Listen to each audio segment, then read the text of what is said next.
So my matte and semi-gloss paint experiment was very popular online, and this is going to be my tutorial on how I did it. First, you need to go and pick out your paint. I got the same color but in two different sheens. I got a matte flat and a semi-gloss sheen.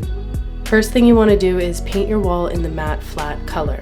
Try to make it as smooth as you can, and once it's dry, you're ready to add your design. I'm an artist and I wanted to create something that looked kind of retro but kind of like Art Nouveau, and this is what I came up with. My design is pretty complicated, so I ended up making a stencil for it, which you can now buy in my shop. All you really need though is painter's tape and a level to be able to get your design up on the wall if you end up using a stencil. At first I was worried about these gaps, but you'll see later that this ended up not being a problem. Now you're going to take your semi-gloss paint and you're going to go ahead and paint on top of it. I started out by using a little handheld sponge. Make sure that your paint is not too thick on your sponge because you don't want it to go underneath the stencil and create little blobs. Then you can just go ahead and start stippling away, making sure that your stencil stays in place. And if you want to really speed up the process, I discovered that you can just use a paint roller, which cut my time down by a lot. Just make sure that you don't have too much paint on the roller as well. I was really impressed with how easily this went on and how smooth it came out.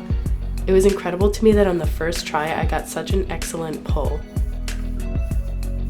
I had never used a stencil before this, so I was extremely happy with the results.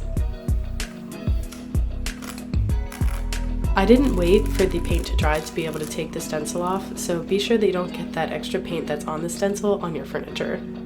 But wow, I was so impressed with this result. As quick and easy as that was, there were a few little mistakes that I made on my first try, with the paint being too thick or too thin in some areas. And some areas it didn't show up because I didn't have enough paint, but otherwise I was very excited about this result. Wow.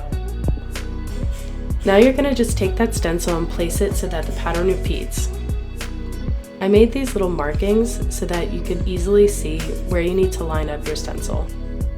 This took a little bit of patience and it would definitely be easier with two people, but otherwise, once it was taped up, it was ready to go. The stencil was also strong enough to put painter's tape on top of it. Once I was finished, I did a few touch-ups just to connect those lines where the stencil kind of creates a little gap, and voila! It looks incredible. Like I said, this is my first time using a stencil, and so I did make it available for purchase because many people were asking for it. So you can buy that in my shop if you go to crudecor.com at krudecor.com. I realized that a stencil this size can be a little bit expensive, so if you want to just do it the old-fashioned way, you can create your design using a grid method or make a simpler design that you could just do with painter's tape. Either way, I used a grid method for this design when I first did it, and I used these little cutout arches to be able to kind of map around my pattern. You can kind of see how I used them as a guide to be able to trace along the outside of them as I was doing it on the wall. Between these cardboard cutouts and just using a straight edge and a level, I was able to make this design by hand. I used my full-scale drawing as a guide, and then I just made sure to double check and triple check my pattern as I went. I will warn you, it's not going to come out perfectly because it is hand done, and it will take you weeks. It took me 3 weeks to paint this all by hand with this little brush.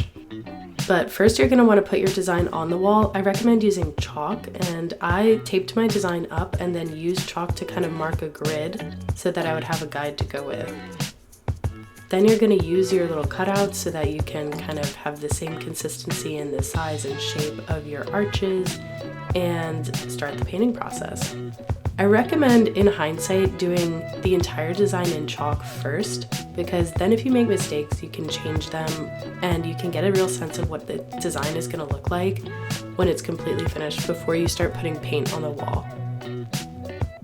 Otherwise, this is kind of the progress as I was doing it by hand, and here you can see I switched over to chalk and I'm just kind of drawing it out and doing my levels.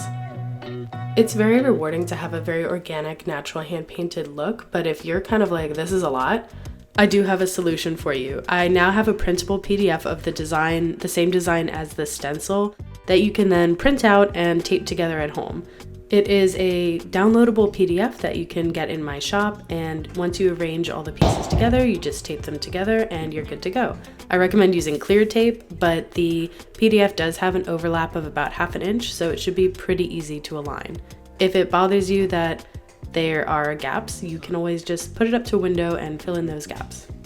Now that you have your design, you could use plastic poster board and make your own stencil if you want, or what I did was I actually poked holes along the design to create a dot-to-dot pattern, or guide, I would say. So just using a sharp pencil, I punched holes along the lines where I needed to mark the straight lines or the edges of the leaves, and then I took a chalk pencil, that's actually a chalk pencil, and I filled in the holes on the wall that I wanted to put the design on. As you can see, this is a much more labor-intensive method, but this is kind of the in-between between getting the stencil if you can't get that, and not having to come up with your own design, but being able to use this one as a guide. Now you're just gonna connect the dots, and I would recommend using a level and a straight edge to get really crisp and straight lines. And since you did it in chalk, if you make mistakes, you can always just try again.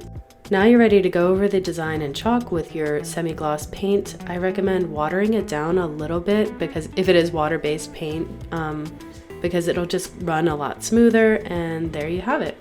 Erase all the leftover chalk residue and you have your design. You're ready to go. Your peekaboo effect. Woo! Because I have a stencil, I did not do the entire thing by hand this time, but you can kind of get the general idea. This is what it's gonna look like. It's gonna be beautiful. It's worth the effort. It did take me some time, but this is an example of my hand-painted version. So please tag me if you do it. Do a hashtag peekaboo paint and let me know how it works out for you.